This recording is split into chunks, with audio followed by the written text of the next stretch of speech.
महाराष्ट्र की पुण्य भूमि पर जब समाज अंधविश्वास, जातिवाद और भेदभाव की बेड़ियों में जकड़ा हुआ था, तब वहां एक ऐसी आत्मा ने जन्म लिया जिसने लोगों को ईश्वर की सच्ची भक्ति और मानवता का मार्ग दिखाया। यह आत्मा कोई और नहीं, तुकाराम थे। संत तुकाराम का जन्म 13वीं सदी में महाराष्ट्र के देहू गांव में एक मराठा कुंभी परिवार में हुआ था।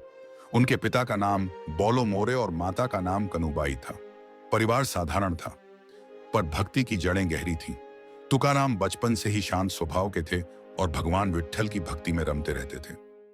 वह स्कूल में ज्यादा मन नहीं लगाते थे, बल्कि अकेले जंगलों में जाकर भजन गाते थे। जब वे किशोर अवस्था में पहुंचे तो उन्हें घर के व्यापार की जिम्मेदारी सौंपी गई, लेकिन उनका मन कभी धन, व्यापार या सांसारिक चीजों में नहीं लगा। उनका झुकाव केवल भगवान विट्ठल की ओर था। यही कारण था कि वे व्यापार में असफल हो गए और उनका परिवार आर्थिक संकट में आ गया। तुकाराम का जीवन कभी आसान नहीं रहा। एक समय ऐसा आया जब अकाल पड़ा, फसलें सूख गईं और उनके 2 छोटे बच्चे भूख से मर गए। उनकी पहली पत्नी रुक्मिणी भी इस दुख को सहन न कर सकी और चल बसी। यह समय तुकाराम के जीवन की सबसे कठिन घड़ी थी। उन्होंने भगवान से पूछा, हे विट्ठल, मैंने कभी किसी का बुरा नहीं किया, फिर ये दुख क्यों? लेकिन इसी दुख ने उन्हें भक्ति के मार्ग पर और दृढ़ बना दिया। उन्होंने सांसारिक मोह त्याग दिया और पूरी तरह ईश्वर में लीन हो गए। अब वे प्रतिदिन भजन गाते, अभंग अर्ते, भक्ति गीत रचते और लोगों को सच्ची भक्ति का मार्ग दिखाने लगे। तुकाराम की सबसे बड़ी खासियत यह थी कि उन्होंने जात पात, ऊंच नीच और बाहरी दिखावे का विरोध किया। वे कहते थे कि ईश्वर केवल मंदिरों में नहीं, हर जीव में है। उन्होंने अपने भजनों में यह स्पष्ट किया कि अगर किसी का मन साफ है और वह प्रेम पूर्वक भगवान को पुकारता है तो वही सच्चा भक्त है। लेकिन उनका यह विचार उस समय के पंडितों और ब्राह्मणों को पसंद नहीं आया।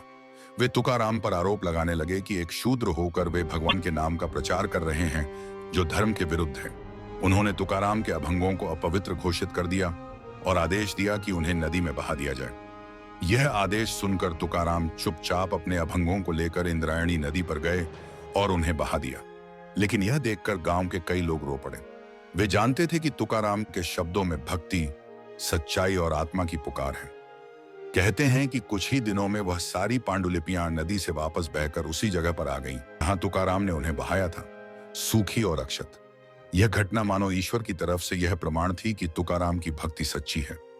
तुकाराम अपने गीतों और अभंगों के माध्यम से लोगों को यही सिखाते थे कि भगवान को दिखावे से नहीं, सच्चे मन से पाया जा सकता है। वे कहा करते, जे का रंजले गांजले त्यासी म्हणे जो आपुले, तोची साधु ओळखावा देव तेथे चीज जानावा।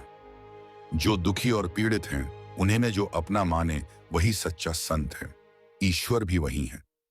उनके ये शब्द उस समय के समाज के लिए क्रांतिकारी थे, क्योंकि वे जातिवाद को तोड़कर सभी को एक मानने का संदेश दे रहे थे। तुकाराम के जीवन में कई चमत्कार भी जुड़े हैं। एक बार एक पंडित ने उन्हें नीचा दिखाने के लिए कहा कि तुम वेद नहीं जानते, तुम कौन होते हो उपदेश देने वाले? तुकाराम ने विनम्रता से उत्तर दिया, मैं कुछ नहीं जानता, सब कुछ विट्ठल जानता है। तभी पंडित ने कहा कि अगर भगवान तुमसे प्रसन्न हैं तो उन्हें अपने अभंग सुनाओ और देखो क्या होता है। तुकाराम ने आंखें बंद करके भजन गाना शुरू किया। तभी तेज आंधी चली, मान में बादल गरजने लगे। एक दिव्य प्रकाश वहां प्रकट हुआ और सब चमत्कृत रह गए। पंडित ने तुरंत उनके चरणों में गिरकर क्षमा मांगी और संत तुकाराम की सच्चाई को स्वीकार किया। संत तुकाराम का जीवन भक्ति, त्याग और सच्चाई का आदर्श था। उनका अंत भी उतना ही दिव्य था। कहते हैं कि एक दिन उन्होंने अपने अनुयायियों से कहा कि अब समय आ गया है, विट्ठल ने मुझे बुलाया है। उन्होंने अपने गांव के लोगों से विदा ली और भजन गाते गाते एक पहाड़ी पर चले गए। वहां से एक दिव्य विमान आकर उन्हें स्वर्ग ले गया। यह घटना आज भी महाराष्ट्र में तुकाराम बीज के रूप में मनाई जाती है। आज जब समाज फिर से भेदभाव, ईर्ष्या और आत्मघाती प्रतिस्पर्धा में उलझा हुआ है, तब संत तुकाराम की सच्चाई एक प्रकाश पुंज की तरह है।